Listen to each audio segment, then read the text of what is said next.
Dr. Lyle, Dr. Hawk. How are you both doing this evening? Well, how are you, Jen?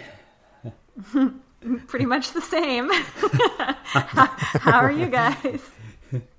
Exciting life here. Cats, cat food, Jamba Juice delivered acai bowls. It's all the same. It's a Groundhog Day all over again. It's very Groundhog Day, except it's escalating. My neighbors are getting worse by the day. Well, that's just awful. I can't tell how much of that is perspective and how much of it is reality. I've lost track. I've lost touch with reality. Oh my! It must be a full moon somewhere in there. We've quarantined long enough. Yes. Today is part 5. We have done a couple of parts here on the podcast. A video with Dr. Lyle, Dr. Hawk. Part 3, part 4 last week. Today's part 5. Well, we're going to spend a few minutes on coronavirus, and then we're going to take some other questions as well, because Dr. Lyle, Dr. Hawk, you have some more interesting things to say about this coronavirus thing. So, let's just start there, and then we can take some questions.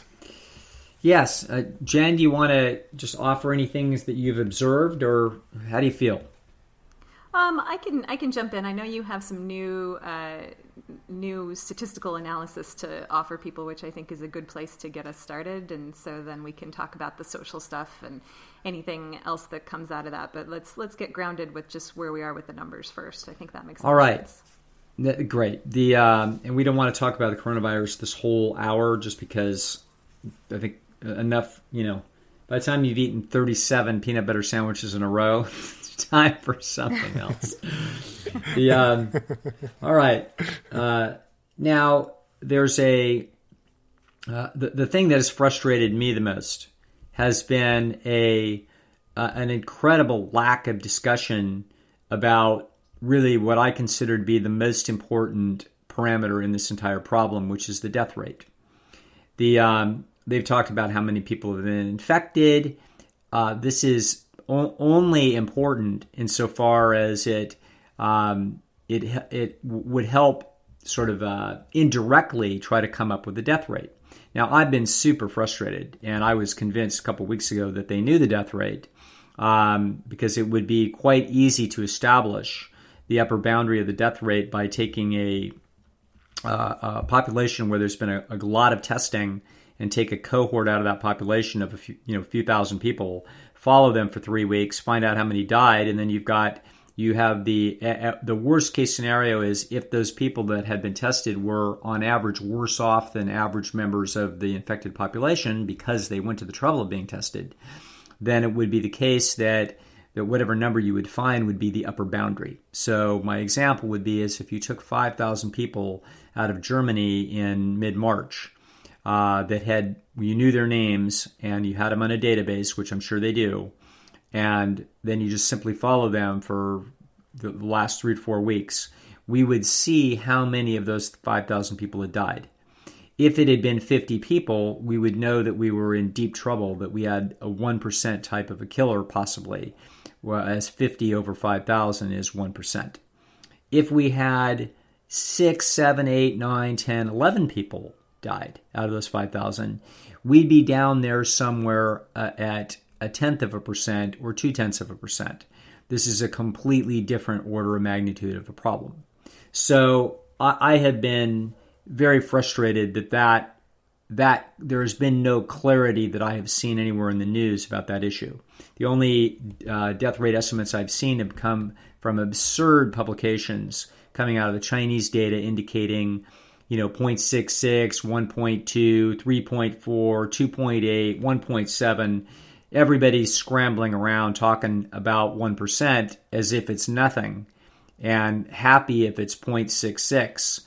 Or the Wuhan data's reanalysis looked like it's 0.7. Those are astronomical numbers, people. 0.7 times 330 million Americans is over 2 million Americans dying. If there was a full penetration of the infection, which we would expect to ultimately happen. So this is beyond belief important to know whether we're dealing with something that's closer to 1% or something that's closer to 0.1%. Now, the Jen knocked my head around a few days ago. So in case you're tired of hearing about this, You have no idea what Jen's put up with. So Jen has put up with, if you get tired of this kind of just me rambling about numbers, you just imagine what this is like for an hour a day. I deserve a Nobel. You deserve a Nobel Prize. So she finally cleared me up by explaining that it would be useful to talk in different numbers so that we... numbers that people actually use. Yeah, numbers that people use. So a 0.1% death rate means that if you are infected, there is a 99.9% chance that you will survive. So that's what that is. Okay? If it's a 0.2% death rate, there's a 99.8% chance that you will survive. Okay, that's what those numbers mean. If there's a 1% death rate, then if you're infected, there's a 99% chance that you'll survive. Now, I couldn't believe my ears the other day. A couple of days ago, I heard Ben Carson talking, and I think it was on the internet, and I poked a link. And Ben Carson, in his, we all know how sort of steady this guy is emotionally, and he's almost sleepy. And he says, people just can't be hysterical. If you get this infection, there's a 98% chance you'll survive. God, coming from a brain surgeon. And I was utterly astounded that the head of Health and Human Services in the United States is off by an order of magnitude. Okay, That's it amazing. better not be 2% chance of death. Then it had better be 0.2. Okay, at worst.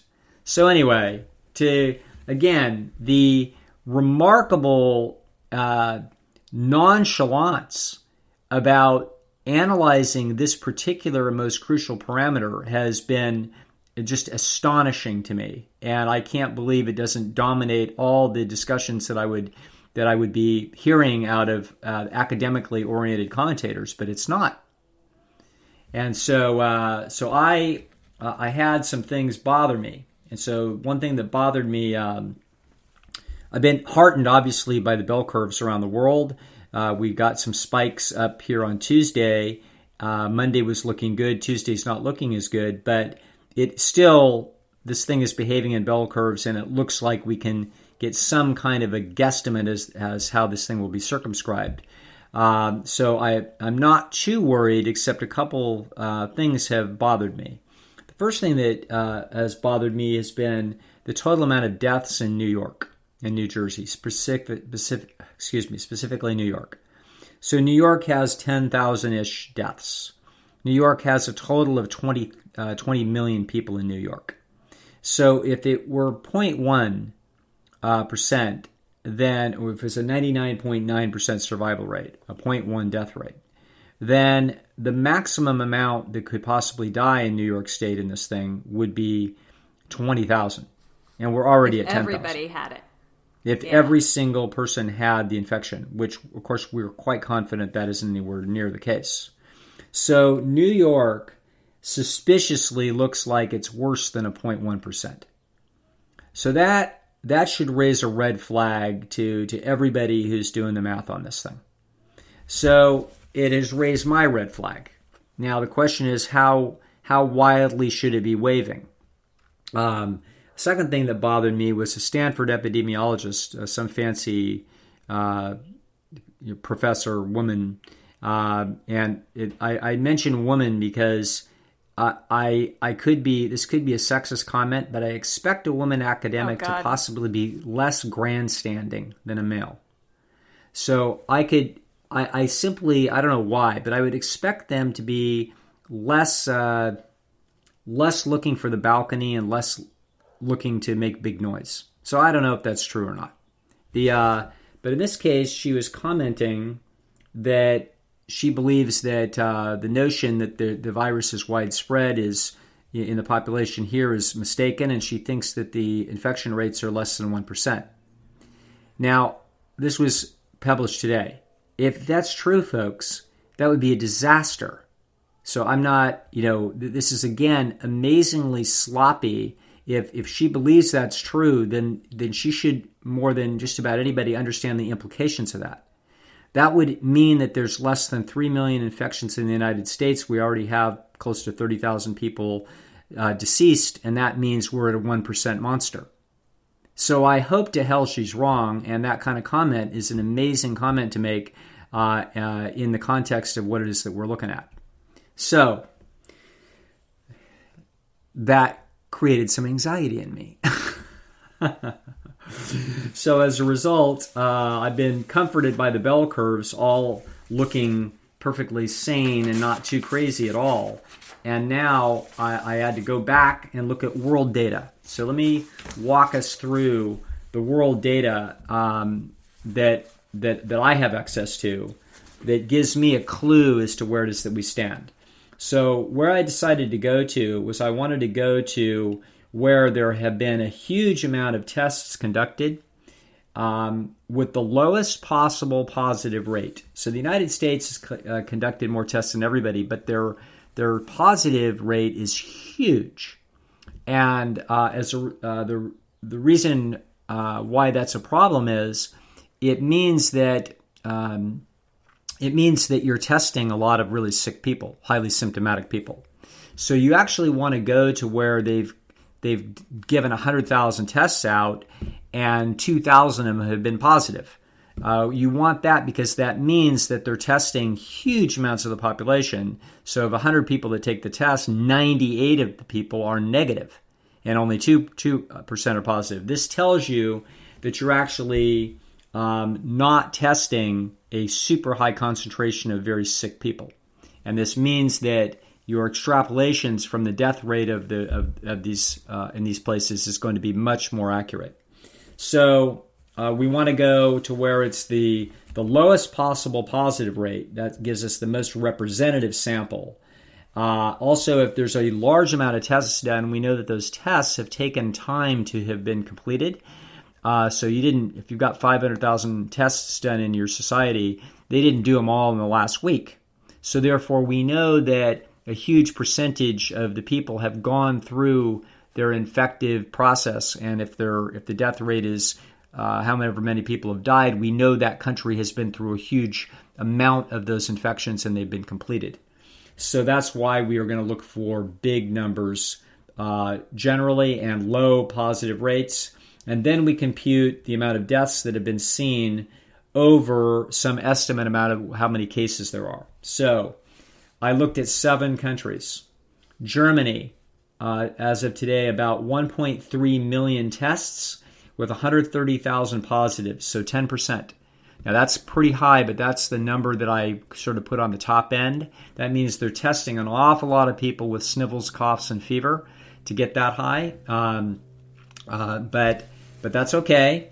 And they have about 3,300 deaths. So we have 3,300 deaths over 130,000 confirmed cases, which gives us an official death rate of 2.7%. Now, before we panic, because 2.7% is 27 times bigger than we're hoping at 0.1%. So 2.7%, we have to understand that the Germans have tested only 1.5% of their population. So we would expect that the total amount of cases is not 130,000, because we got those 130,000 out of a mere 1.3 million. We've got another 80 million people to test. And so, therefore, if we've only tested 1.5% of the population, we at least need to go up 10x. So if we multiply the 130,000 positives by 10, we're going to come up with 1.3 million infections, which I would think would be a bare minimum. And that's going to take our death rate to 0.27% instead of 2.7. So that, at worst, I would think... Can you back up a little bit? Yeah, go ahead, Nathan. Yeah, okay, so I understand how you got from the 1.3 million total tests to 130,000 positives to... Right. But Germany, total deaths in Germany are 3,300. That's correct. And so why do you say we have to get to 12.5 million extra tests. Oh. Or, No, in other words, we know that if we've only tested 1.3 million people, we have not tested 80 million. Mm-hmm. Okay?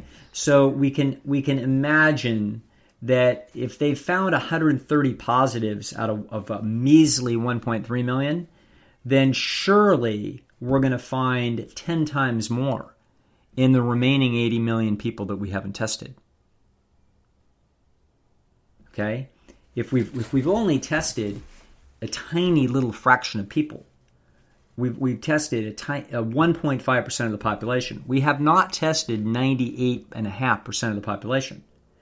Right. Therefore, it is incredibly unlikely that the 130,000 positives that we've seen is anywhere close to the total.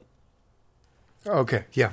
Got it? But I was just saying that if we do multiply it by 10, yeah. that would that be a more representative sample? Is that No. But 10 is just a wild guess that if we essentially what it's saying is that if you've got 80 million people and you took a little subset of those and 10% of them are positive, then it's very likely that in the overall society, at least 1% of them or a couple percent of them are positive.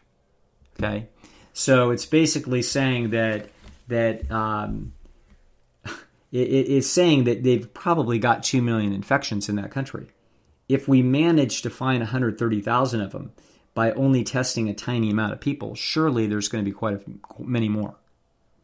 Got it. And that's what the German scientists, that's what they said, is they said that's a likely 15% infection rate. Right? Yeah, I doubt that, actually. So I think that's bad data, but it's certainly likely that they've maybe had 3% infection rate.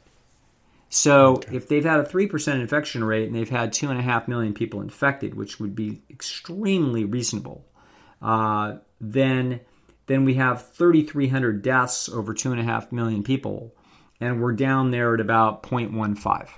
Okay, far less than 1%. We're talking about 1/7 of that level. So that's Germany.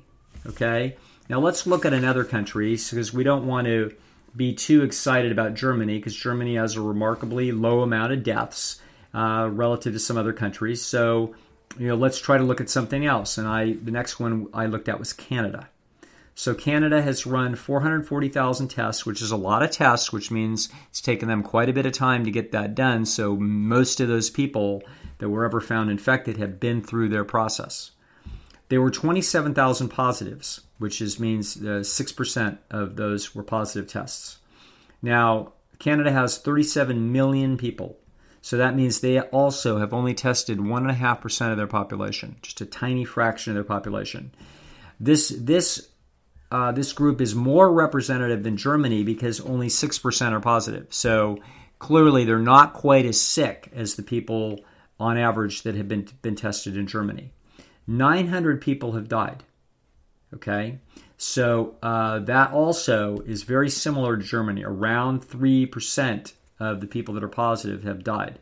So once again, we take that number of about 3% and we realize we've only tested 1.5% of the population, or about 1 out of 75 people. So we're going to multiply that and figure that Canada has at least 10 times that many infections. And so once again, if we take that down by a factor of 10, we're down at 0.3. I would say that would be the worst case scenario. So everywhere I look, let's skip over. Let's go to a very simple data set, which is Israel.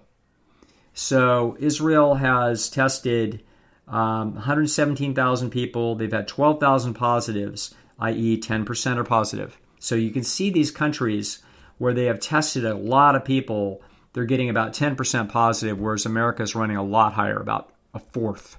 Okay, so we're just testing the really sick people, which means our data is going to be skewed. They have 123 deaths in Israel out of those 12,000, which is right at about 1%. So essentially, that's 1%, and they've only tested 1.3% of their population. So we have to assume that if they've only tested 1% of their population, if they were to test all of them, we would probably go up by 10x in the amount of total infections. So it's probably not 12,000 infections in Israel. There's probably 120,000. and we've seen 123 deaths. So that's looking at estimated at 0.1. So we're down there in those kind of numbers again. Now, a couple of other really good data sets. One, South Korea looks like this. Here's Australia. So Australia has run 366,000 tests. They've had 6,400 positives, which is only 2% positive rate. Let me explain how useful that is. That means they test 100 people, 98 of them come back negative, 2 of them come back positive. What does that tell you? That tells you they're not out there hunting people that are symptomatic. Okay, so it tells you that this is pretty close to a random sample. So of that random sample, they had 6,400 positives, and they've had 61 deaths, which is about 1%. Now that's super encouraging. So that literally the Australian data at this moment sets the upper possible boundary of the lethality of this disease at 1%. But we of course have to realize that they've gathered these 61 deaths, and we're comparing them across the 366,000 people that have tested, but there are 25 million people in the country. So therefore, once again, this represents only 1.5% of the country. So it isn't. There aren't going to be 6,400 positives because we only pulled those out of a measly 366,000 Australians. We have to understand that there's 75 times more Australians than that. So therefore, we're going to need to go up at least 5x, if not 10, to cover that. We've got 75 times more people to test. Certainly, we can reasonably say we think there's 10 times more people infected than the 6,400 people that you found on that continent. It's very likely that it's at least 64,000 infections. Those 64,000 infections then have resulted in 61 deaths, which is about 1 in 1,000. If it was 64 deaths over 64,000, it's 1 in 1,000. So Australia and Israel and other places, they are looking way closer to 0.1 than anything that would look like 0.5 or nowhere near 1.0. Now the last data set, this went a little longer than I thought, but so be it, is the United Arab Emirates. Now this is a unique country. So it's a smallish country. They have about 9 or 10 million people. They have tested 650,000 people in that country. This is the best data set in the world that I can tell by a wide margin. So they have tested an extraordinary 7% of their population, which is just vastly more than anybody else has tested. Their infection rate we would expect to be extremely low because this is effectively a random sample. It turns out that they have 5,000 positives out of 650,000 tests, which is less than 1% positive, easily the lowest rate of testing in the world.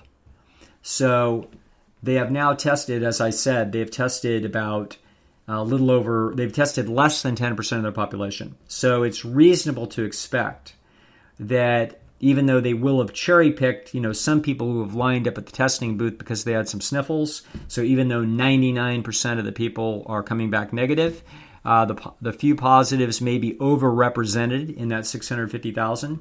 So it's possible that we cannot take the 650,000 over the 9 million in the country and say we can't multiply the 5,000 positives by 12 to make up for that and say that we think there's 60,000 cases in the United Arab Emirates. There probably are not.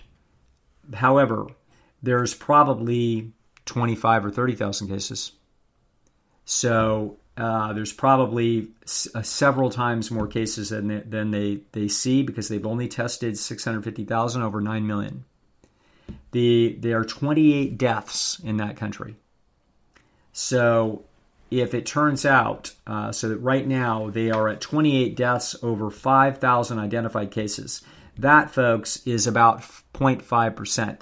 that represents the upper boundary of how lethal this thing could possibly be. Assuming that everybody that was currently affected at this ratio has gone through their process, which is maybe not fair. However, you've only tested 7% of that population.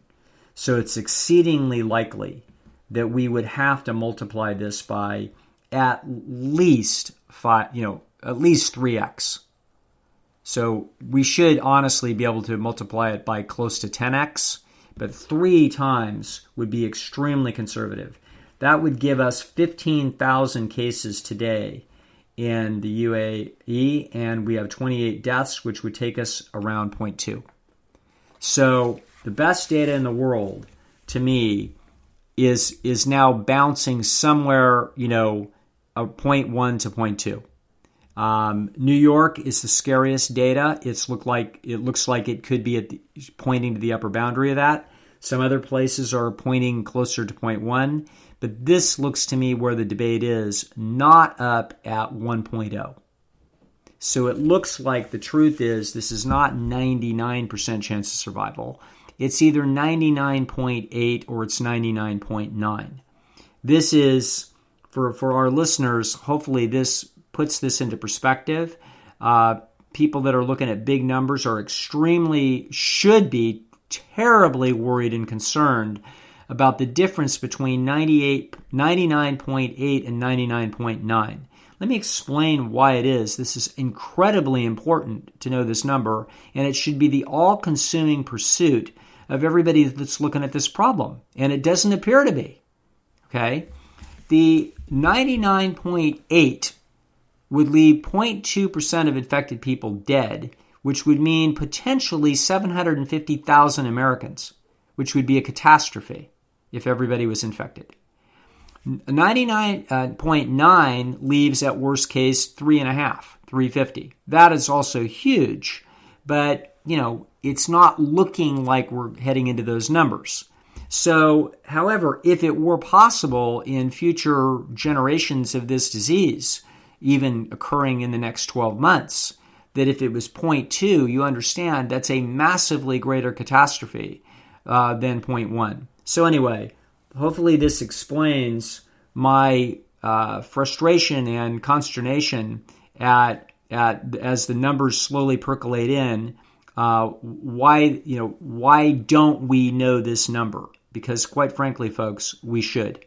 And I'm looking at databases that are not as accurate and sophisticated and not able to be parsed and piecemealed the way that people in charge should be able to do this.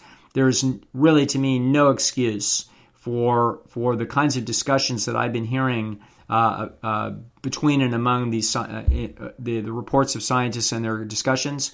I don't understand why this parameter isn't all-consuming, and that that the estimates here aren't being triangulated by the best minds in the world working on this problem into very, very narrow intervals of possibility.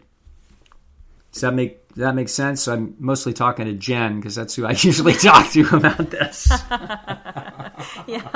Yeah. Well, I think I think people are having the discussion, but people are like Ben Carson, just sort of recklessly conflating the 2% and 0.2. They're just not. It's and that's being echoed by the media as well. So you have just really a lot of inconsistency of reporting and a lot of incoherence around the discussion, and nobody knows what expert to latch onto, and it seems like experts are in more disagreement than maybe they are because of misreporting and number transmogrification.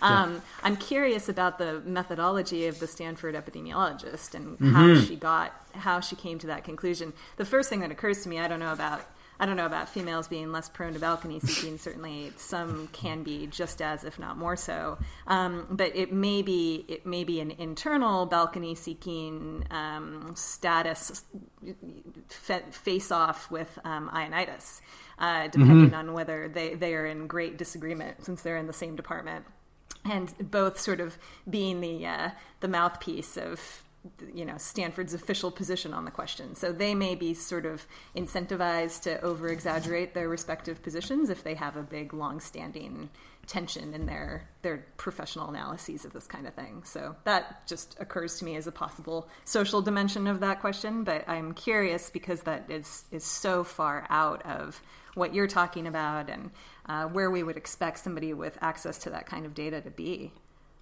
Yeah, I don't know. So that's what that'll probably keep me up a little late tonight, crunching some more numbers and waiting for more numbers to come in. The numbers.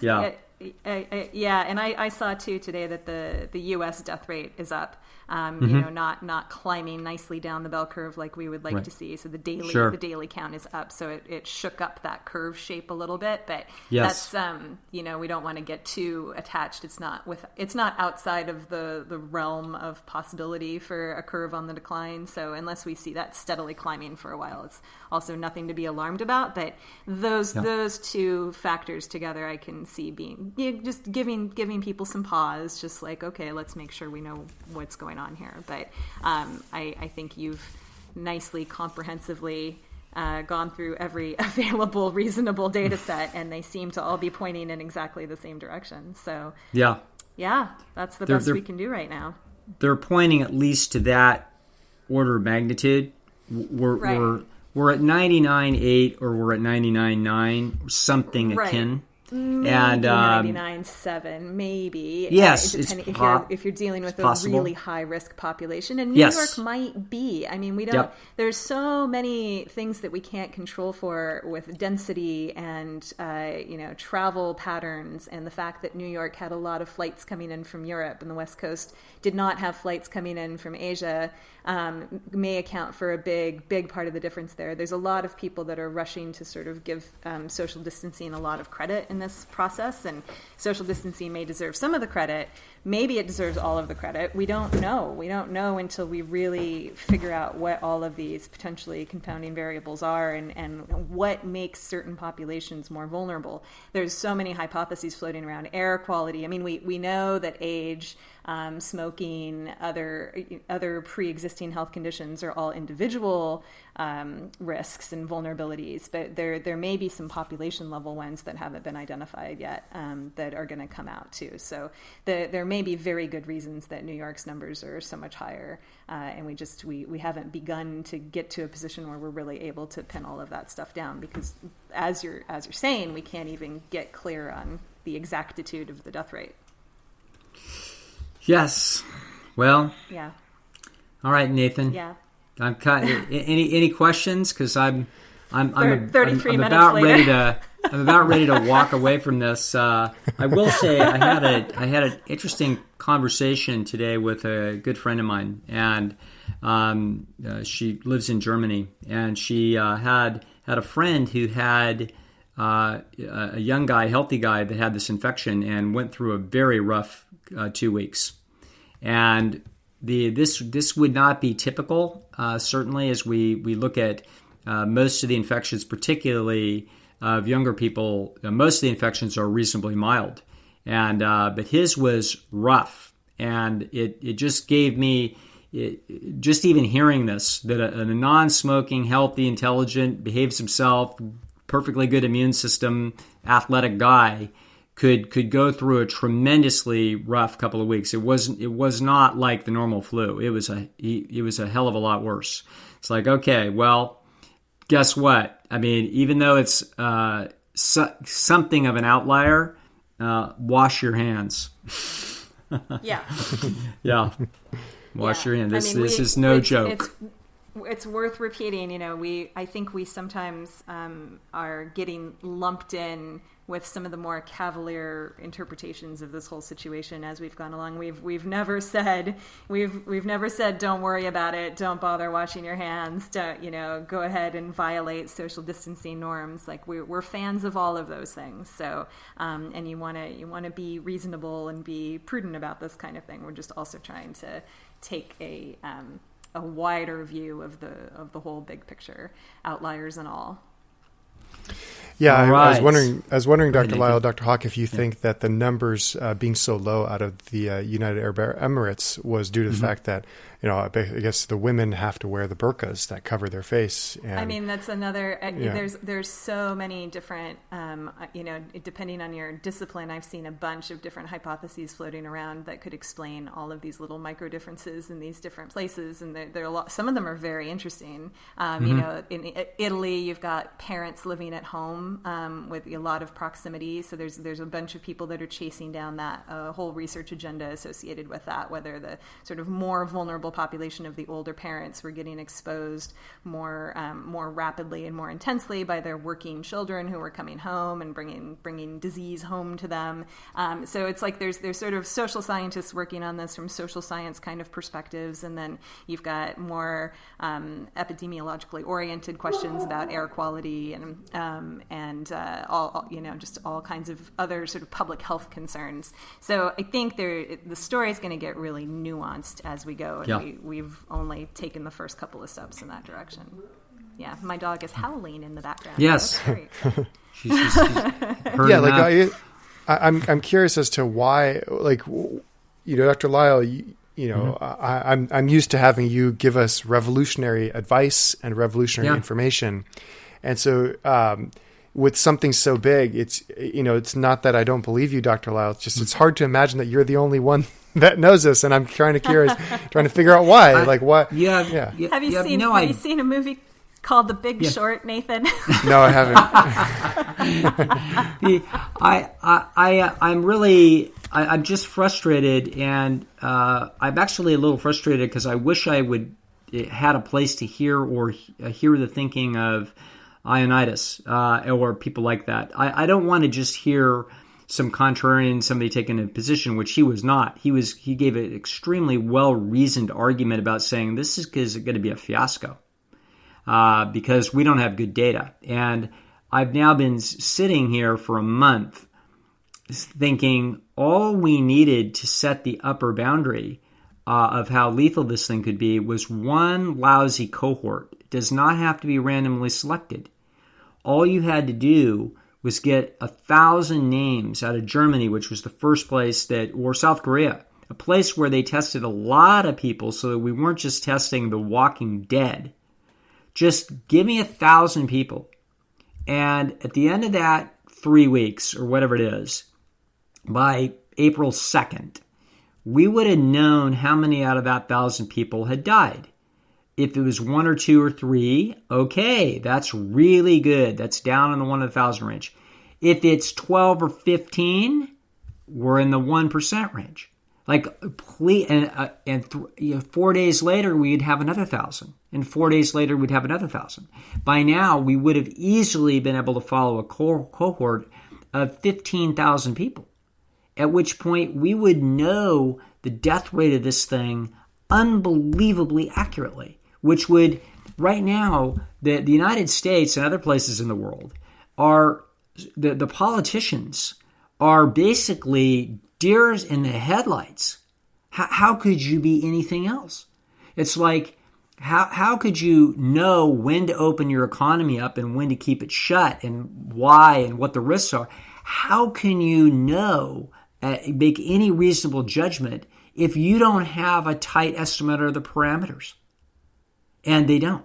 So the comment that everything from will the just stay Surgeon General closed until someone makes a feeling, right, has a judgment call. Yeah, I mean this is amazing. So apparently, what you told me about the Surgeon General, I didn't hear this, but Surgeon General saying, well, now we've just following the data. Now we've got the data. Forget the models. It's like, whoa. I mean, I hear this, but it's like did we have to wait until piles of data came in and until we have to watch the curves? It's like literally they're going to just sit there and watch the curves and wait for the curves to tell us. I mean, I guess that's one way to do it, but it'd be a heck of a lot nicer to know well in advance what was likely to take place so that you could really start making major decisions. Right now, they're doing it surprisingly.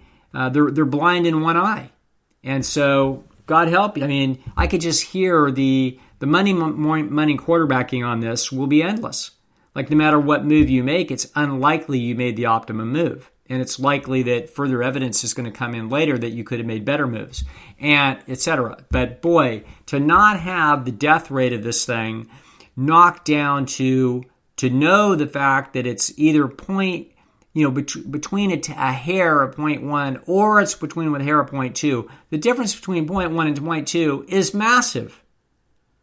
And they're not even close to that discussion anywhere that I can see. So this is what frustrates me, is that, by God, I could get that information with 3 secretaries in a database, and you could have it in 4 hours. It's inexcusable, and I can't believe that we're flying this blind this late in the. This has just been my rant. Well, hopefully, Dr. Lyle, this information that you are giving us, hopefully it goes viral, and hopefully that's not too early, too soon to say that. This is just chaos during this pandemic. You know we what? Really have to be careful. What's going to happen is, Nathan, everybody's just going to sit back and watch the data come in. They're going to do what they're doing technically on the ground, to be as intelligent and humane and competent as possible in the medical arena. But really, when it comes to the decision making, we're going to have to sit and wait until the evidence comes in. And we're going to do it the hard way rather than do it the smart way. And that's just how it's going to have to be. Kind of like the whole plant-based diet thing, where we just had to wait, even though a lot of the information, all the noises were. Yes. Yeah. Such is life. Yeah. Yeah. This, I guess, what also bothers me about this, we're completely off plan. We're going to plan to take other questions, but the other thing about this is that this truly is, Ioannidis said, this is a fiasco, because the truth is, I happen to be pretty confident that this is probably no worse than a 99.8 or 99.9 survival rate. Okay? What if it was a 98? What if it was? Disaster. True disaster. What if it was 10 times worse? Yeah. And you had this kind of fiasco going on? Yeah, go ahead, Jen. Oh my God. Yeah. Oh yeah, I mean, that's just, unbelievably catastrophic consequences. Yeah. Yeah. Yeah, I think, Dr. Lyle, I think last show, I don't know if you mentioned it on air, but I know we certainly wanted to talk about it, is that China's response has been not China's, but a lot of the Asian response has been very coordinated, just because they've done this before, right? And so hopefully if there is a next time, we will be more better prepared. Fire drill. Yeah, this is a fire drill, and this may have been necessary for this country with its very open and high freedom and non-vertical, political system. Yeah, I have to go back to that. I mean, I think it is relevant that they've done it before. They certainly have had a learning process, but I think the big part of the story there is that they're able to move very quickly and efficiently because they're so vertically organized, and because there's not the same kind of contested situation with experts. You don't have a debate. You don't have uncertainty about who has the numbers right. You have the director of public health, whatever it's called, blah, blah, blah, who says, this is what it is. These are the numbers that we're looking at. No debate, no question. Make your decisions based on this. Where here we have this much more open, democratic, free discussion where everybo's welcome at the table to hash it out and figure it out. And you have different people very passionately making very different claims all over the place, different geographies, different and very different numbers like we're talking about. And so I think that becomes politically the correct choice has to become you sit and you wait for the actual data to come in, because otherwise you're taking huge risks aligning yourself with some intellectual faction that may turn out to be wrong, and then you've made a catastrophic error and you lose your election. So these are all the kinds of bizarre incentives that exist in the kind of system that we happen to live in, which has a lot of great benefits, of course, but has quite a few liabilities, particularly in an election season when people are very, very, very risk averse and don't want to make the wrong step with something like this that's going to haunt them all the way until November. So if they can afford to be more cautious and just wait wait for the data to come in and then make the decision. The only other correct thing to do is to exercise over cautiousness. Like the mayor of San Francisco is currently enjoying a moment because she's getting lauded for being a visionary for shutting down the city earlier than anybody else. And she was willing to expend that political capital to do so. Well, she's willing to expend that political capital in a city that is going to be more tolerant of that sort of thing in general, just politically speaking, and also the hindsight of this, as Doug is saying, is 2020, and it looks like now she was very prescient when really she was maybe just being very, acting out of more. It could have easily gone the other direction. If this had turned out to be just a regular flu, she would have looked like this, authoritarian, tyrannical scaredy cat who was shutting down the city too early. So these are big risks, and a lot of most politicians are not willing to take those kind of risks. They're just going to sit back and wait until they have to act. Wow. Well, it's entertaining. Yeah, go ahead, Nathan. Yeah, I was just going to say that in the beginning of this in January, I said that we're going to start having some bad 2020 jokes this year. And Dr. Hawk, I think you were the first one. So. Oh God! Here they come. I don't want credit for that. It's unintentional.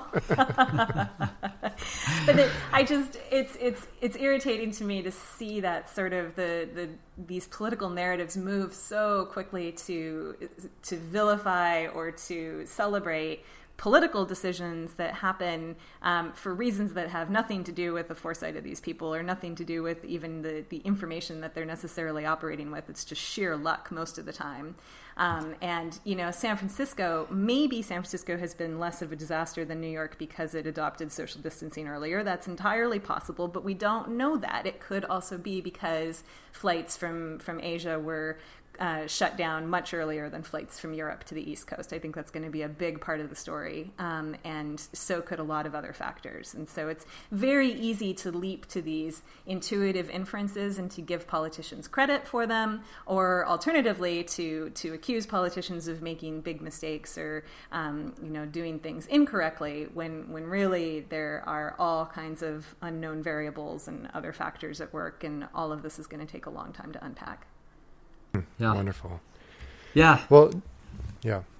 Go ahead. Yeah, Nathan. I wonder, Dr. Hawk, is there, you said this is all just kind of luck, and the first thing I thought was, well, isn't it all luck? Like if I'm competing, in one domain, all things being equal, another competitor who's equal with me in all other respects, it's really just up to luck, right? And so aren't we seeing that playing out, in politics as well?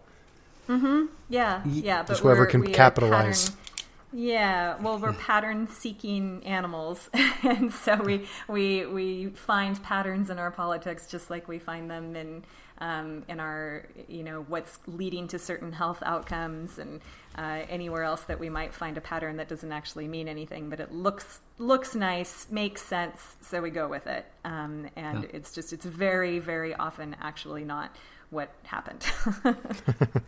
Yes, you're seeing that all over this. So you're saying, for example, I heard Trump sometime in the last few days bragging about how our death rates are lower than in Europe vis-a-vis how many people we have in the country, et cetera. And it's like as if in getting credit to our great medical people and blah, blah, blah, blah, blah. Well, first of all, you have to control for the age of the population. Second of all, you have to control for the smoking rate of the population.